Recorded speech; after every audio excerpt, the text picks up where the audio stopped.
गुरुदेव जय गुरुदेव। काहे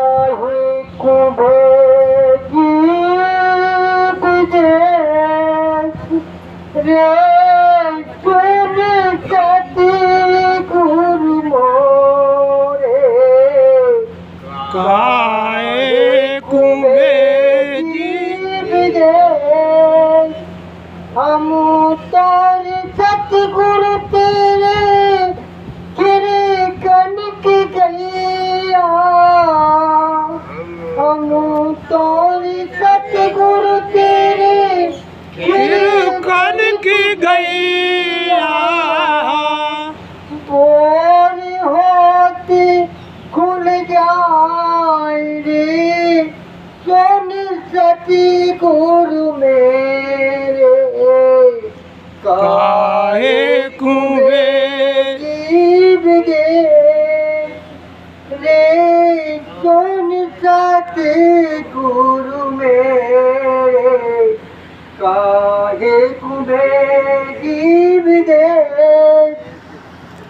हम तोरे सतगुरु तेरे बागों की चिड़िया। हम तोरे सतगुरु तेरे बागों की चिड़िया। और होती उड़ जाए रे सुन सती गुरु मेरे। काहे कुंभे जीव देश रे सुन सती गुरु मेरे। काहे कुंभे जीव दे हम तोरे सतगुरु।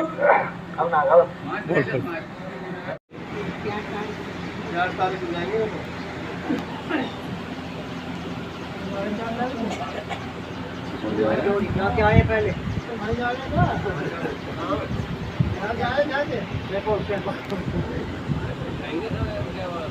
आएंगे नहीं आगे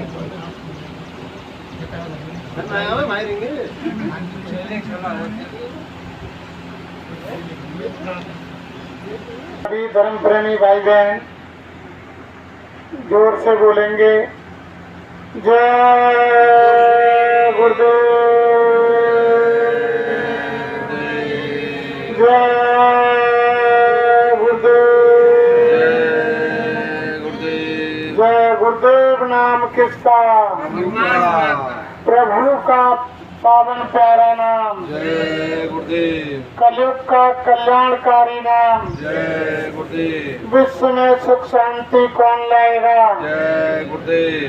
आने वाली बीमारी और मुसीबतों से कौन बचाएगा? जय गुरुदेव। जन जन में प्यार मोहब्बत कौन लाएगा? जय गुरुदेव। जीते जी प्रभु दर्शन कौन कराएगा? जय गुरुदेव। जीते जी राम कृष्ण से कौन मिलाएगा? जय गुरुदेव। माँ बहनों की रक्षा कौन करेगा? जय गुरुदेव। कलयुग में सतयुग कौन लाएगा?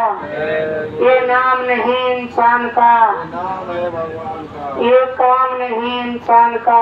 काम है भगवान का। जय गुरुदेव जय गुरुदेव। सर्वसमर्थ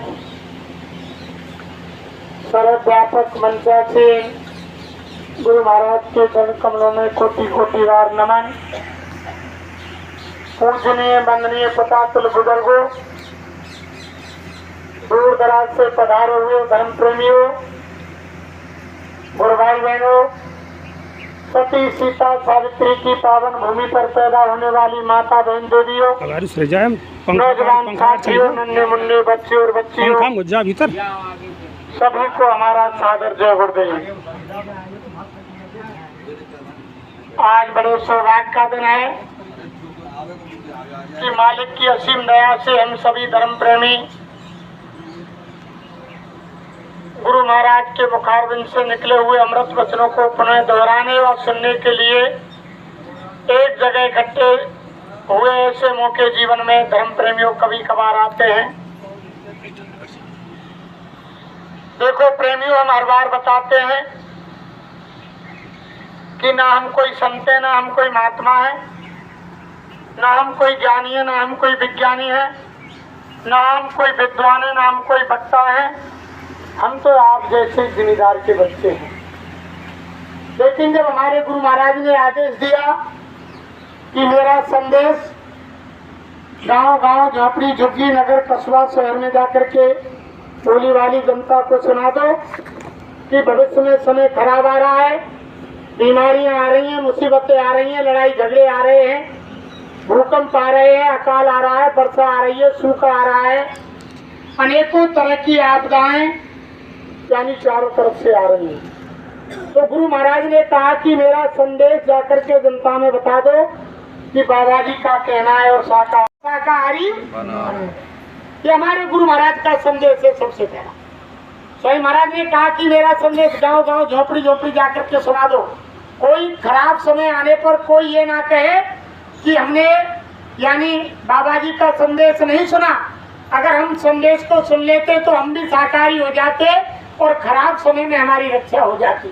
तो बाबा जी का संदेश है, हम इनके पाती दूत हैं, हम इनके नाई हैं, इनका संदेश लेकर के आपके बीच में आए हैं। न हम आपको कोई सत्संग सुनाने आए हैं, न हम आपको कोई ज्ञान देने आए हैं, न हम आपको कोई उपदेश देने आए हैं। हम तो हमारे गुरु महाराज का जो संदेश है भक्त के नाम वो आपको सुनाने आए।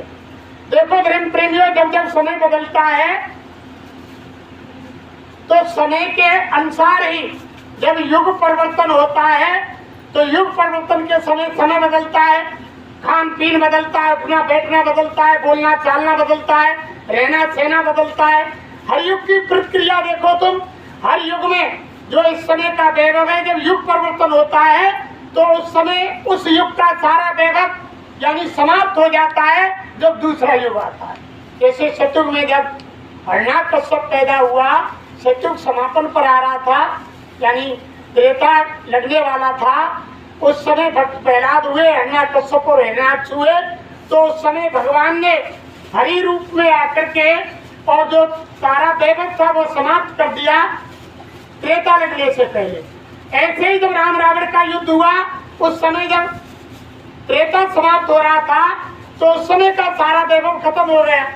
ऐसे ही जब द्वापर का अंत होने जा रहा था तो उस समय भगवान कृष्ण ने यानी दुर्योधन कंस जैसे राक्षस हुए, जब महाभारत हुआ तो सारा धन वैभव, सारा जो वैभव था समाप्त हो गया।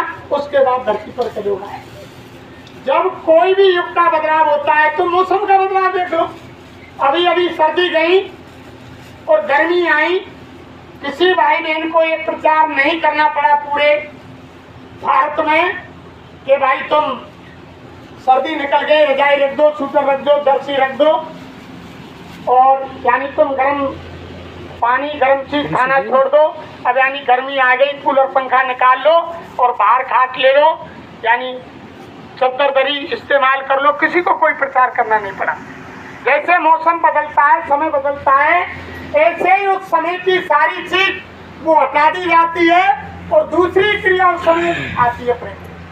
तो ये समय का बदलाव आ रहा है। तो हमारे गुरु महाराज कह रहे हैं कि कहें जय गुरुदेव पुकार, जमाना बदलेगा, प्रजा बहुत मरेगी जग में, लाशें पड़ी सड़ेंगी घर घर में, उठाने वाले मिलेंगे ना यार, जमाना बदले। क्यों होगा?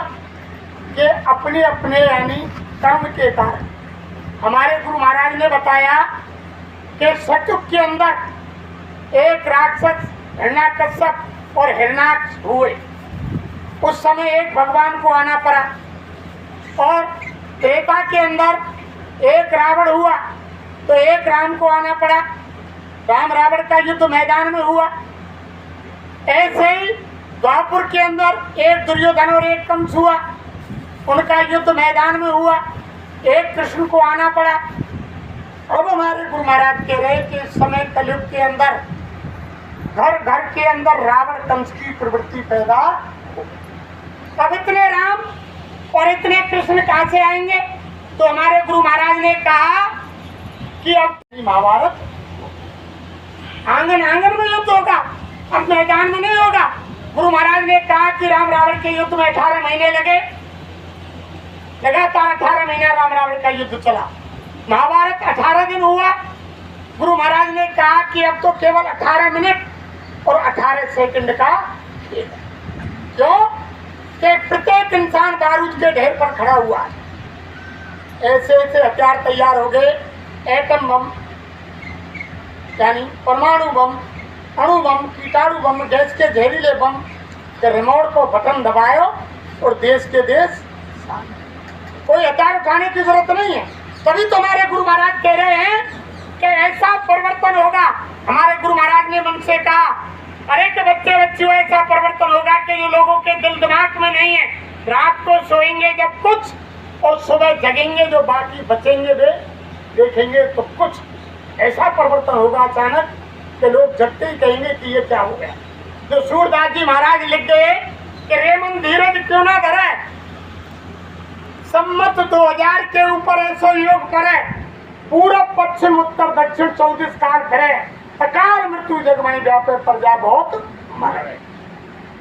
अरे मन धीरज क्यों ना धरे।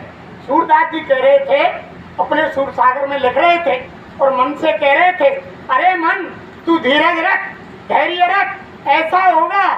फिर आगे क्या कहा ऐसा होने के बाद कि 6 वर्ष लग शत्रु व्यापे, सुख की दशा फिरे, स्वर्ण फूल बन पृथ्वी फूले, धर्म की वेल बढ़े, और काल व्याल से वही बचेगा जो सतगुरु ध्यान धरे, और सूरदास ये हर की लीला तारे नहीं धरे। अरे मन धीरज क्यों ना धरे, ऐसा होगा प्रेम। तो हमारे गुरु महाराज आगाह कर रहे हैं कि घर घर में लाशें यानी सड़ जाएंगी, कोई उठाने वाले पैदा नहीं होंगे। अभी एक कोरोना आया, सबने देखा क्या हालत हुई। तो हमारे गुरु महाराज कह रहे हैं ये तो फिल्म का एक ट्रेलर है। जब फिल्म आती है कुछ देखने वाले जो जानते हैं तो उसका ट्रेलर दिखाया जाता है, छोटा सा नमूना कि ऐसी फिल्म आने वाली है। जब ट्रेलर में ही ऐसा होता है तो मालूम पड़ जाती है कि फिल्म कितनी भयानक होगी। तो ये तो केवल ट्रेलर दिखाया एक कुदरत ने, जो कोरोना नाम की बीमारी आई। और बाबा जी क्या कह रहे हैं, अरे के बच्चा अभी तो एक कोरोना नाम की बीमारी आई, अभी तो हजारों बीमारियां आ रही हैं, बीमारियों की आंधी आ रही है।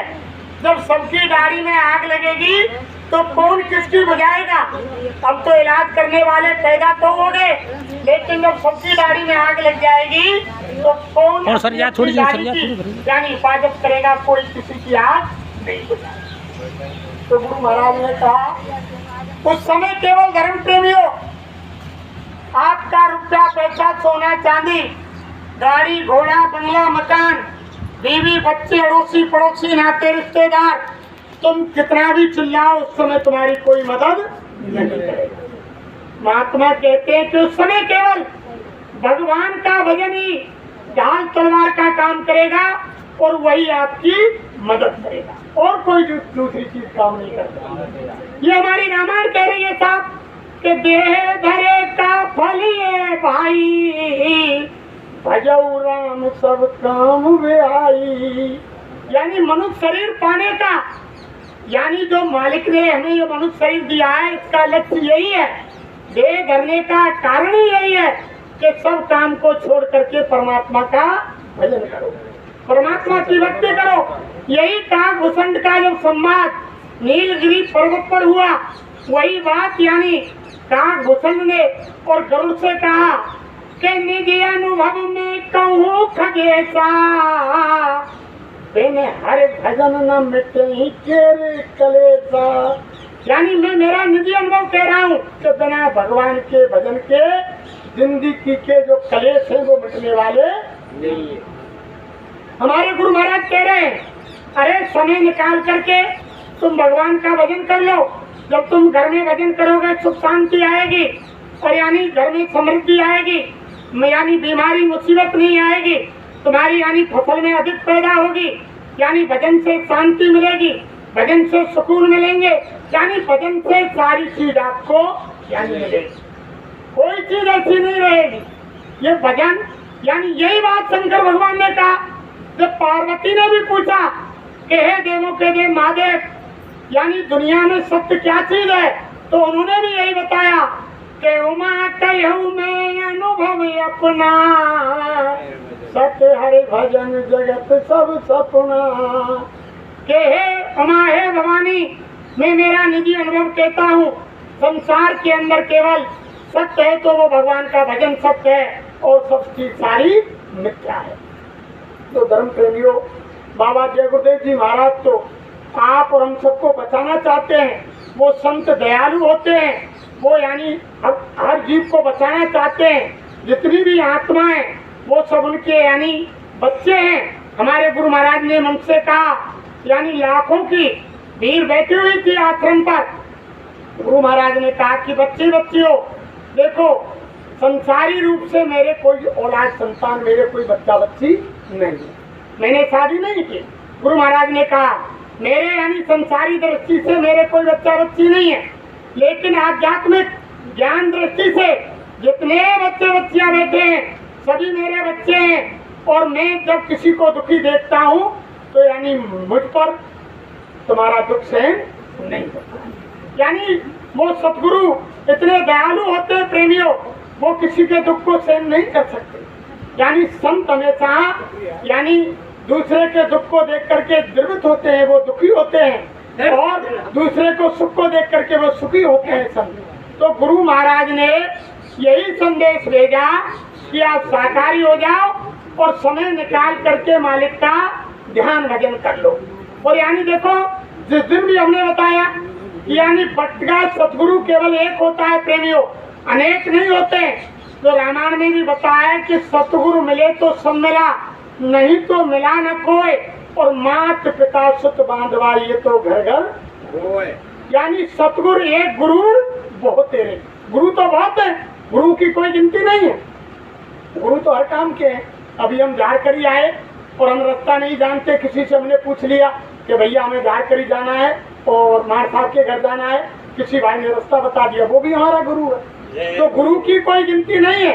गुरु तो जिंदगी से यानी सबसे पहले गुरु तो माँ बाप ही होते हैं। महात्मा कहते हैं कि जन्म देने वाले माँ बाप सबसे पहले गुरु तो वही है, लेकिन वो गुरु संसार के हैं, उनसे आत्मा का कल्याण नहीं है, वो जन्म देने वाले हैं। उसके बाद जो नामकरण संस्कार करता है वो भी गुरु है, लेकिन उससे भी आत्मा का कल्याण नहीं है। वो केवल नामकरण संस्कार किया उसने, उसका भी सम्मान करो, माँ बाप की सेवा करो, उनके आदेश का पालन करो। महात्मा ये नहीं कहते कि तुम घर परिवार को छोड़ दे।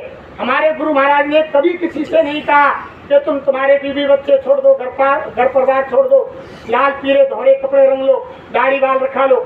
महात्मा यही कहते हैं कि घर में रहो, गृहस्थ में रहो और अपने बाल बच्चों के बीच में रहो। जहाँ भी तुम काम करते हो, दुकान दफ्तर खेती में, ईमानदारी और मेहनत से करो। जब शाम को घर आओ, बाल बच्चों की सेवा करो, आए गए का आदर सत्कार करो। जब खाट में सोने बैठने जाओ, जब तुम्हारे पास कोई काम नहीं हो, उस समय लेट कर बैठ कर कुर्सी पर, जमीन पर, खाट में, जैसे तुमको सुविधा हो, 1 घंटा, आधा घंटा, 10 मिनट, 15 मिनट सच्ची आत्मा से सच्चे भगवान का भजन कर लो। उसी में तुम्हारी आत्मा का कल्याण हो जाएगा। ये मनुष्य शरीर पाना सार्थक हो जाएगा। कोई महात्मा नहीं कहता कि तुम घर परिवार छोड़ दो। हमारे गुरु महाराज ने कदापि नहीं कहा। हमारे गुरु महाराज ने तो ये कहा कि तुम गृहस्थ में रह करके जिस चीज को 1 महीने में पा सकते हो और तुम यानी सन्यासी हो गए 6 महीने में, वो चीज आपको नहीं मिलेगी। गृहस्थ धर्म इतना बड़ा है। महात्मा कहते हैं, हमारे गुरु महाराज कहते थे 1 महीने में उस चीज को तुम गृहस्थ में पा सकते हो, 6 महीने लगातार भजन करने पर तुम सन्यासी हो गए, वो चीज 6 महीने में मिलेगी और गृहस्थ के अंदर 1 महीने में मिल जाएगी। तो धर्म प्रेमियों देखो, महात्मा यही कहते हैं कि जो हमने यानी मनुष्य शरीर मालिक ने हम और आपको दिया, ये इसीलिए दिया भगवान के भजन के लिए। आर निद्रा बहचो मैथुनम, यानी पेट भरना, बच्चे पैदा करना, बच्चों की परवरिश करना और मकान बनाना, ये तो यानी जानवर पक्षी भी करते हैं प्रेमियों।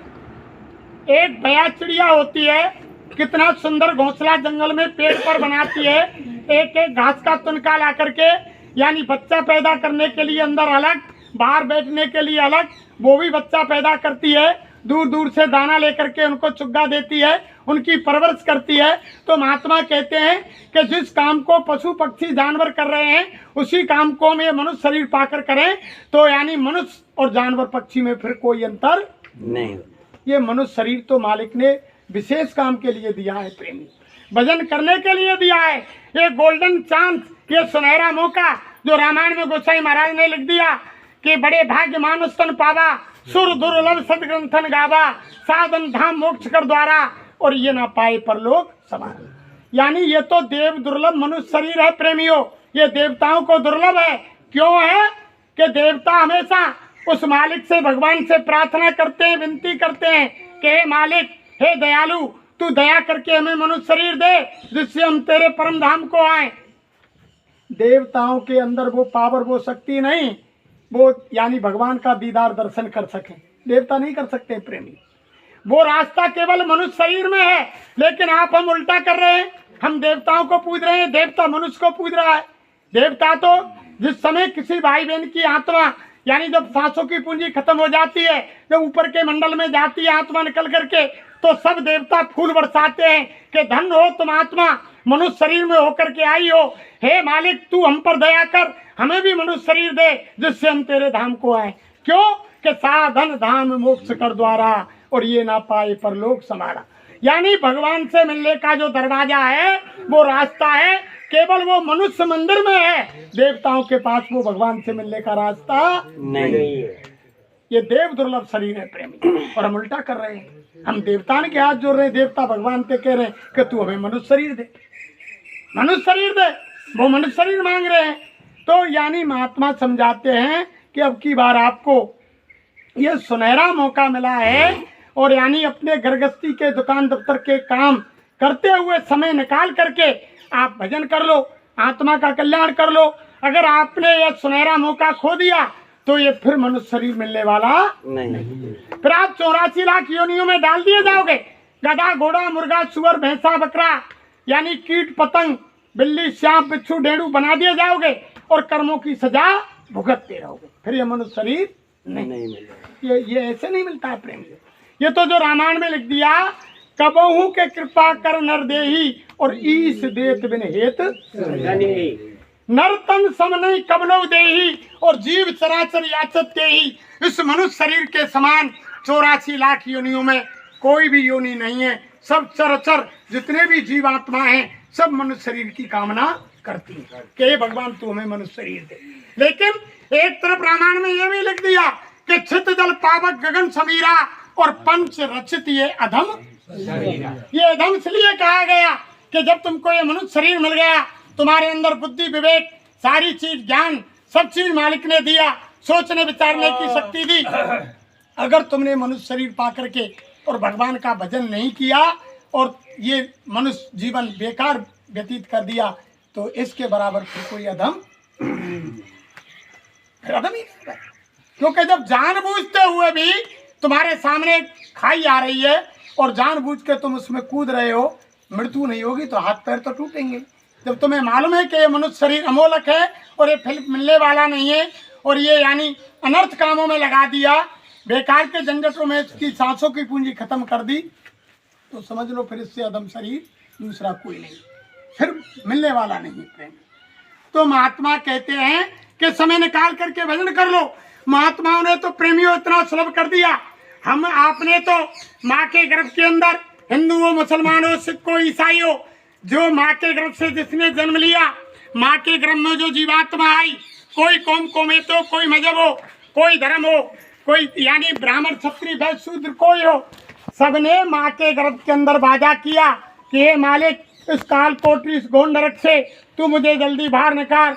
बाहर जाते ही मैं यानी तेरा भगवान का भजन करूँगा, खुदा की इबादत करूँगा, और यानी गौड़ का यानी ध्यान करूँगा, और वाहे गुरु की प्रार्थना करूँगा। सबने वादा किया, और वादा आकर के माँ के गर्भ के अंदर जब जीव यानी वो काल कोठरी के अंदर बंद था, कई झिल्लियों में कई परतों में बंद था। उस समय कोई जाति धर्म नहीं था, कोई हिंदू मुसलमान नहीं था। माँ के गर्भ के अंदर प्रेमियों, वो तो केवल एक ईश्वर की अंशात्मा जीवात्मा होती है। वहाँ यानी कोई हिंदू मुसलमान सिख ईसाई नहीं होता, कोई जाति धर्म नहीं होता। वो तो माँ के गर्भ से बाहर आने पर जब जिस घर में जो जीव जन्म लेता है, जब यानी हिंदू के घर में लिया तो वो जैसे जैसे उसको पढ़ाई करने लगे तो वो हिंदू बन गया। मुसलमान के घर में जन्म लिया तो वो मुसलमान की पढ़ाई करने लगे तो वो मुसलमान हो गया। यानी ये जाति वर्ण और यानी ये सारी संप्रदाय तो ये जमीन पर आकर बनती है प्रेमियों। मालिक के यहाँ कोई जाति और कोई संप्रदाय कोई धर्म यानी हिंदू मुसलमान नहीं है। उनके यहाँ तो केवल एक इंसान जाति है, एक मानव जाति है। जब माँ की गर्भ के अंदर जीव उस काल कोठरी में कई झिल्लियों में बंद रहता है और जब उसे कोई होश नहीं रहता है, जब उसको माँ जैसा खाना यानी गर्म तीखा चटपटा कसेला जब खाती है, उसकी वेदना मलमूत्र की बदबू जीव के मुंह के ऊपर होकर गुजरती है, तो कई जन्मों की याद प्रेमियों माँ के गर्भ के अंदर जीव को आती है। भगवान का तार उस समय जुड़ा हुआ होता है, भगवान का प्रकाश और उसकी आवाज को जीव माँ के गर्भ के अंदर सुनता है और जब मालिक से गुहार लगाता है कि हे मालिक तू मुझे इस काल कोठरी इस घोर नरक से जल्दी बाहर निकाल। अरे प्रेमियों देखो, माँ के गर्भ के अंदर कोई खिड़की दरवाजा नहीं, लगातार 9 महीने तक, मोटी बुद्धि से विचार करो, लगातार 9 महीने तक कई झिल्लियों में बंद जीव और यानी उसमें ऐसे तपता है। महात्मा कहते हैं यानी संत कहते हैं, अरे बच्चा तुम कहते कागज की लेखी और हम कहते आंखों की, महात्मा आंखों की देखी कहते ऐसे तपता है। इतना माँ की जठराग्नि में इतनी गर्मी इतनी तपन होती है प्रेमियों, उसमें जीव छटपटाता है। माँ जितने टेम्परेचर में यानी दाल भात चावल खिचड़ी पकाती है, इतना टेम्परेचर माँ के गर्भ के अंदर जीव के चारों तरफ रहता है और वो भगवान से गुहार लगाता है कि मालिक तू मुझे दया करके इस काल कोठरी इस घोर नरक से जल्दी बाहर निकाल। अब की बार तो मैं भूल गया, लेकिन अब की बार नहीं भूलूंगा और मैं जमीन पर जाते कोई दूसरा काम नहीं करूँ। तो रामायण में क्या लिख दिया? पहले तो यही लिखा है कि दीन दयाल विरत सम भारी हरउनाथ मम संकट भारी। हे दिनों के दयाल, हे मालिक, हे दयालु, तू मुझ पर दया कर, रहम कर और तू मुझे इस काल कोठरी इस घोर नरक से जल्दी बाहर निकाल। मेरे ऊपर पहाड़ से भी बड़ा संकट आकर के पड़ा है। धर्म प्रेमियों में एक बात पूछूं, अगर किसी भाई को कोई ऐसा कमरा बना दिया जाए जिसमें कोई यानी खिड़की दरवाजा कोई रोशनदान नहीं हो और 24 घंटे के लिए, 9 महीने के लिए नहीं, मात्र 24 घंटे को उसमें बंद करके जो दरवाजे में घुसाया जाए उसको भी ईंटों से चुन दिया जाए मात्र 24 घंटे के लिए, तो देखो उसकी क्या हालत होगी, मालूम पड़ती है। तो जाने जीव माँ के गर्भ के अंदर प्रेमियों 9 महीने रहता है, 9 महीने वो जीव को ही मालूम रहती है। तभी तो रामायण के अंदर लिख दिया कि जन्मत मरत दुखे दुख। जब जीव जन्म लेता है असहनीय दुख होता है, मरता है जब असहनीय दुख होता है, लेकिन दोनों अवस्था अबोध होती है। दोनों अवस्था में वो कह नहीं सकता कि मुझको जन्म लेने में कितना कष्ट हुआ और मुझको मरने में कितना कष्ट हो रहा है। दोनों अवस्था अबोध होती है, वो बोल नहीं सकता। तो उस समय माँ के गर्भ के अंदर वो मालिक से विनती प्रार्थना करता है। प्रेमियों, रामायण में क्या लिख दिया गोसाई महाराज ने? अब प्रभु कृपा करूँ यही भांति, सब तज भजन करूँ दिन राती। यही प्रार्थना की, हे मालिक अब तक तो मैं भूल गया, लेकिन अब की बार नहीं भूलूंगा। जमीन पर जाते ही 24 घंटे कोई काम नहीं करूंगा, तेरा ही भजन करूंगा। तू मुझ पर दया कर, रहम कर, काल कोठरी इस घोर नरक से जल्दी बाहर निकाल। लेकिन बाहर आते ही जैसे ही माँ के गर्भ से बच्चा बाहर आया, और बाहर आते ही क्या हुआ कि पड़े भूम जब डाबर पानी और जिम जी गई माया लिपटानी। जैसे बरसात का पानी यानी स्वच्छ आता है, अगर किसी बर्तन में ऊपर ले लिया जाए तो वो डिस्टिल वाटर का काम करता है, और लेकिन जमीन पर गिरते ही मिट्टी में मिलते ही वो धूमिल गंदा हो जाता है। ऐसे ही माँ के गर्भ में जब जीव था, कई जन्मों की याद थी, मालिक का तार जुड़ा हुआ था, मालिक का प्रकाश मालिक की बात को सुन रहा था। लेकिन बाहर आते ही माया की छाया ने दबोचा और सारे बातों को भूल गया। भगवान का यानी तार, भगवान का कनेक्शन कट गया, यानी रोने लगा बच्चा। माया ने दबोच लिया, छाया ने। इस संसार में प्रेमियों माया नहीं है, माया की परछाई है, माया की केवल यानी प्रतिबिंब है। असली माया तो ऊपर के मंडल में रास्ते में है। जब माया की परछाई ने यानी इंसान को इतना फंसा रखा है, जब प्रॉपर माया सामने आएगी तो जीव का निकलना बिना महापुरुषों के हो ही नहीं सकता, निकल नहीं सकते। यानी ये तो इनकी दया, जब तक महात्मा पूरे नहीं मिलेंगे तब तक जीव यानी इस काल माया के जंजाल से निकल ही नहीं सकता जीवन। तो बाहर आकर के भूल गया, यानी हम तुम क्या सिखाने लगे, यानी मम्मी बोल, पापा बोल, ये तुम्हारी गाड़ी है, ये तुम्हारा बंगला है, ये तुम्हारा भाई है, ये तुम्हारा पापा है, ये चाचा, यानी भगवान के भजन के वादे की याद किसी ने नहीं दी। उसी वादे को याद दिलाने के लिए प्रेमियों, उसी वादे को याद दिलाने के लिए प्रेमियों, मनुष्य शरीर में धरती पर संत सतगुरु आते हैं और हमारे गुरु महाराज ने आते ही मन से क्या कहा कि हम आए हुए देश से और जहाँ तुम्हारो धाम और तुमको घर पहुँचा बनो एक हमारो।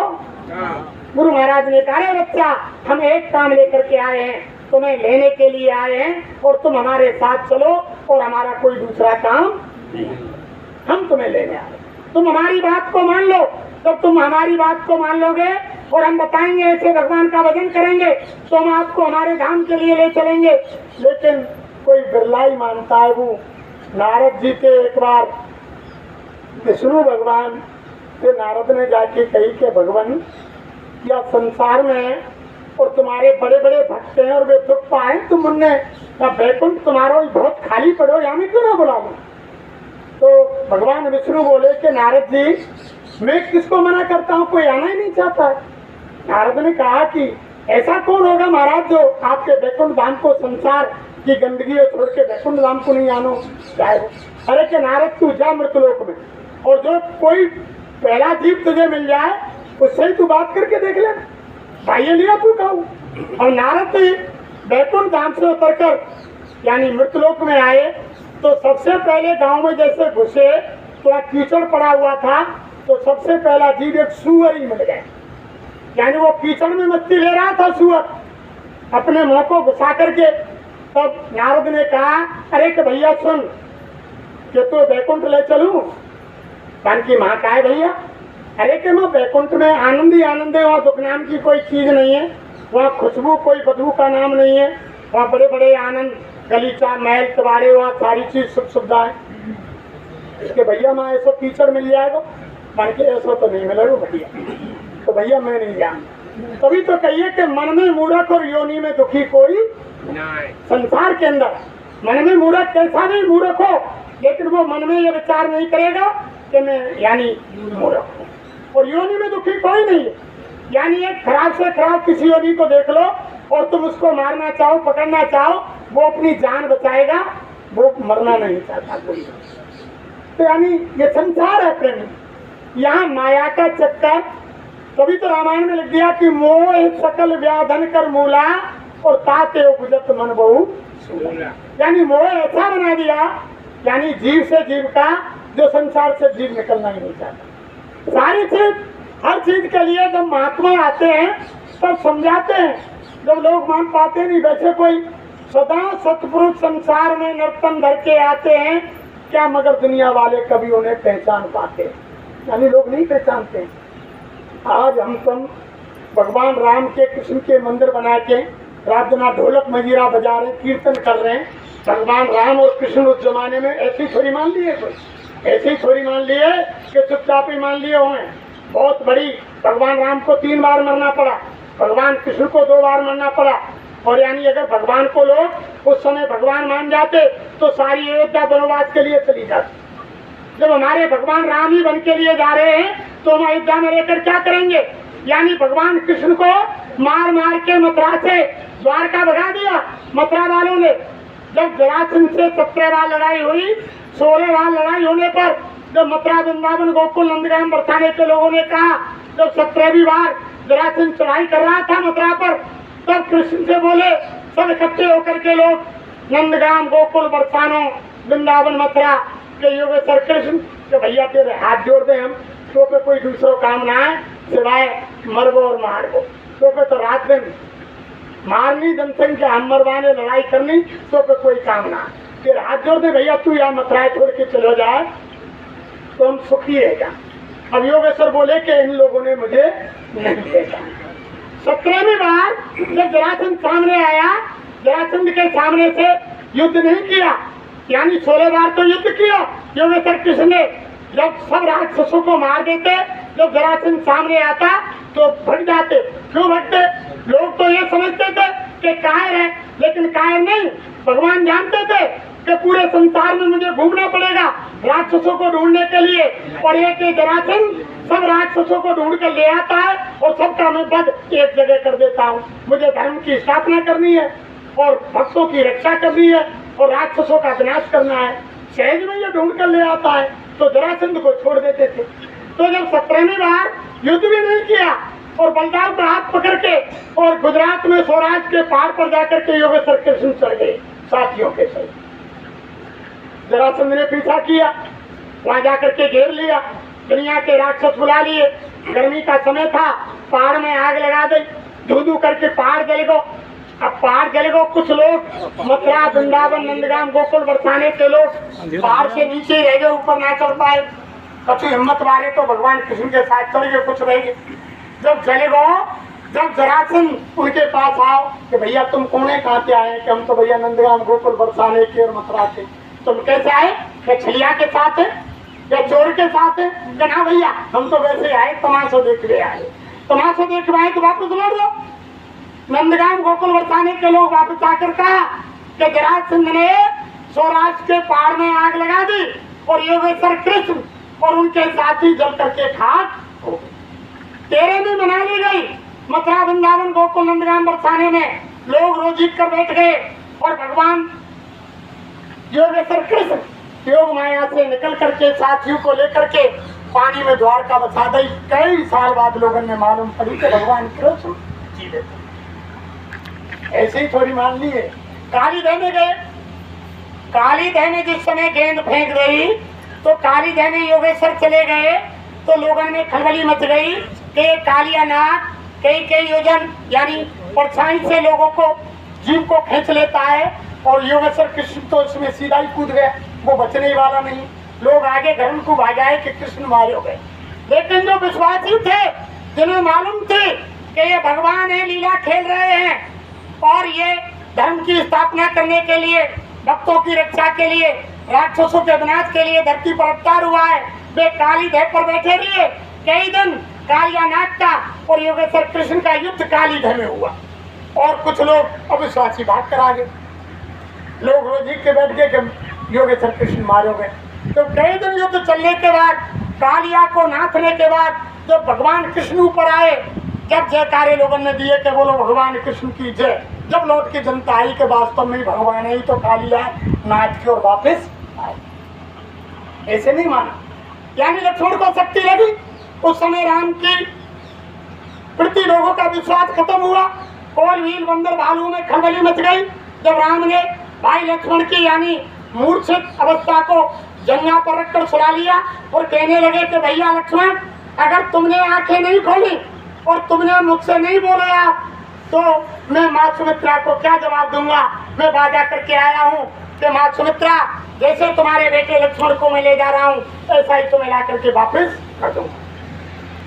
तब कोल व्हील बंदर भालू ने सोची, फिर राम क्या कह रहे हैं कि भैया लक्ष्मण, अगर तेने आंख नहीं खोली और तू बोलो नहीं तो तेरे साथ ही सुबह दिन निकलते ही मैं उचिता बना के मेरे प्राण क्या।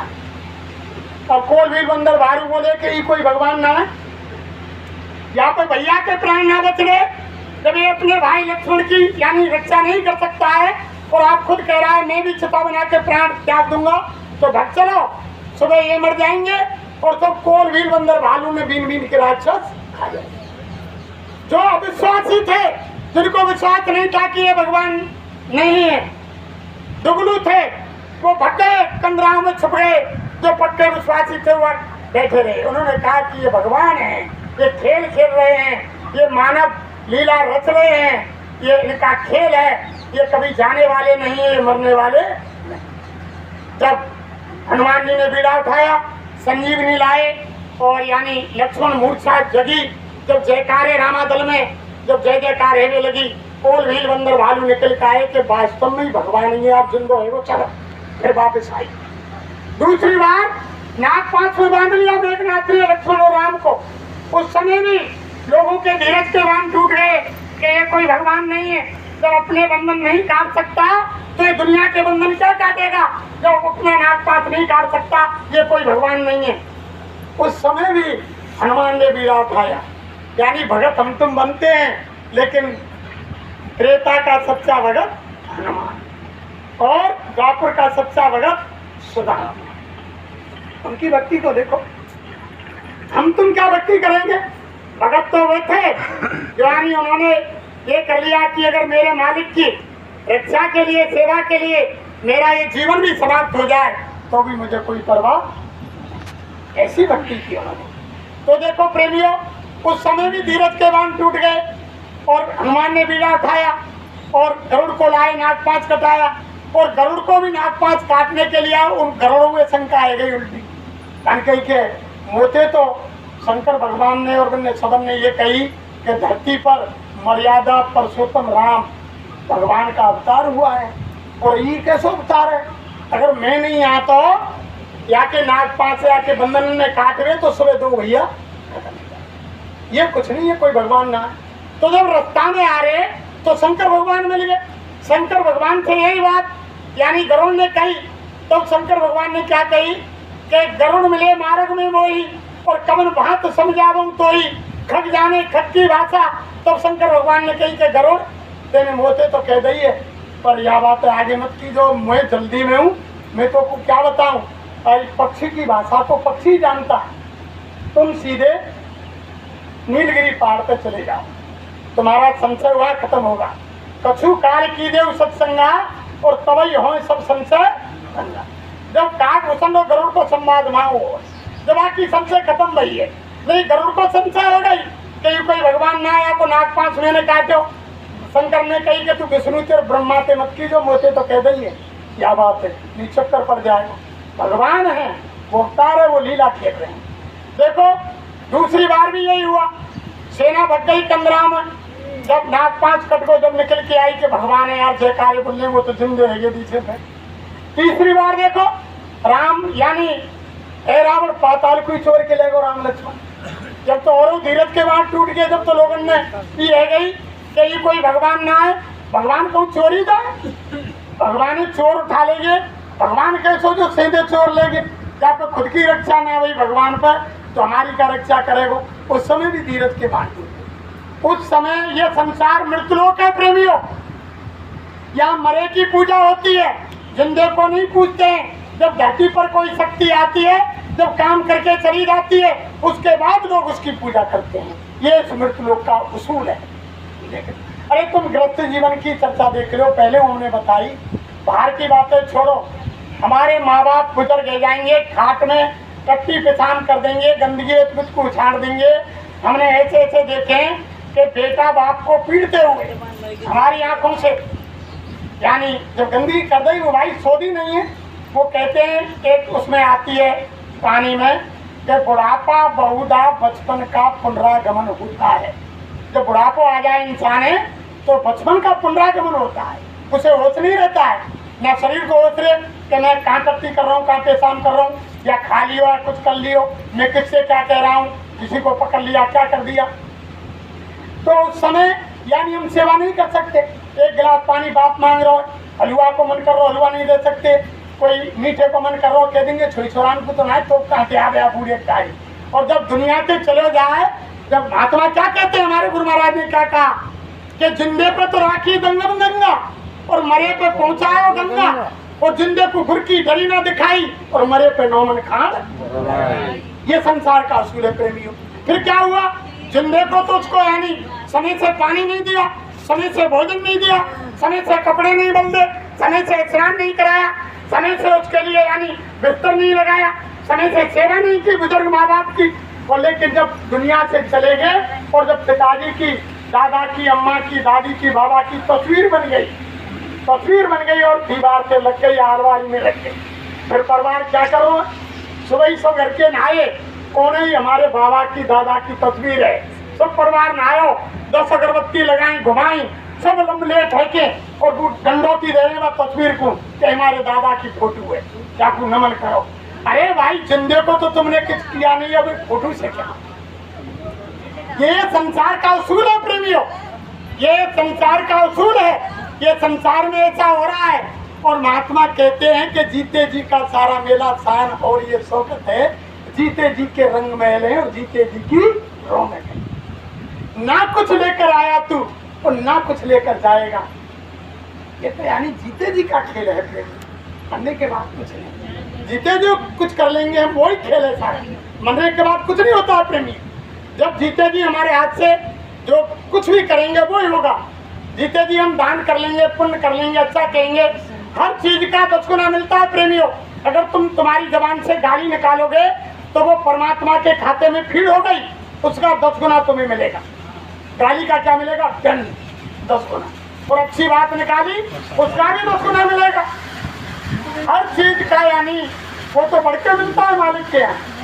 तभी तो कही है कि बानी एक अमोल है, जो कोई बोले जान, ये तराजू तोल के तब मुखबार आन। यानी हृदय रूपी तराजू में तोल करके वचन निकालना चाहिए अपने लिए। तभी तो महात्मा सिखलाते हैं। जब यानी आपस में प्रेम, अब हमारे तुम सत्संगियों में दूर दूर की संगत देखो, कहाँ की ईंट कहाँ को रोड़ा और भानुमती ने कुनवा, कहाँ के ना जाने हमारे जो गुरुदेव वाले हैं। जब लोग मिलते हैं महाराष्ट्र के, गुजरात के, केरल के, तमिलनाडु के, आंध्र प्रदेश के, यानी राजस्थान के, उत्तर प्रदेश के, मध्य प्रदेश के, जगह जगह इतना प्यार घर परिवार में नहीं जितना यानी सत्संगियों में। ऐसे खिल जाते हैं कि जाने यानी मालिक मिलेगा। यही तो महात्माओं को सिखाया जाता है। जब तक हमारे अंदर प्रेम नहीं आएगा, यानी महात्मा यही तो कहते हैं कि पोथी पढ़ पढ़ पंडित भये और पंडित हुओ न कोई, और 2.5 अक्षर प्रेम को पढ़े सो पंडित। यानी जब तक प्रेम पैदा नहीं होगा भाई बहन, जब तक कोई काम नहीं होगा। और हम रात दिन पुकारते भाई, हम रामायण को यानी हमारा हिंदू धर्म का सबसे बड़ा ग्रंथ मानते हैं।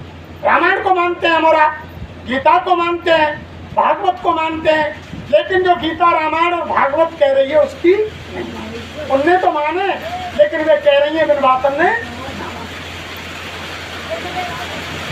और हम यानी देखो धर्म प्रेमियों,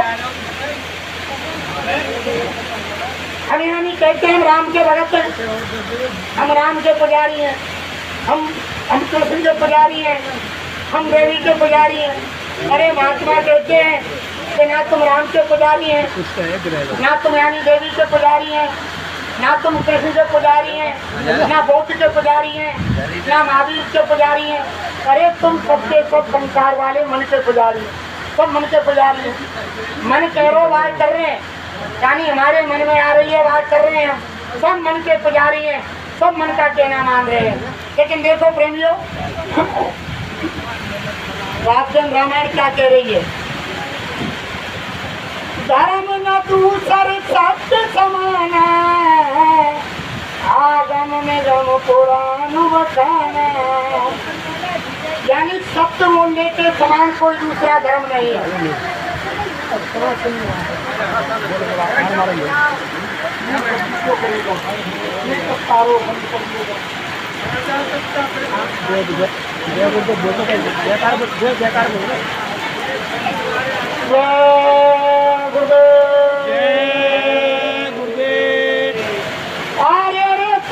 जन्म गमायो तम मन के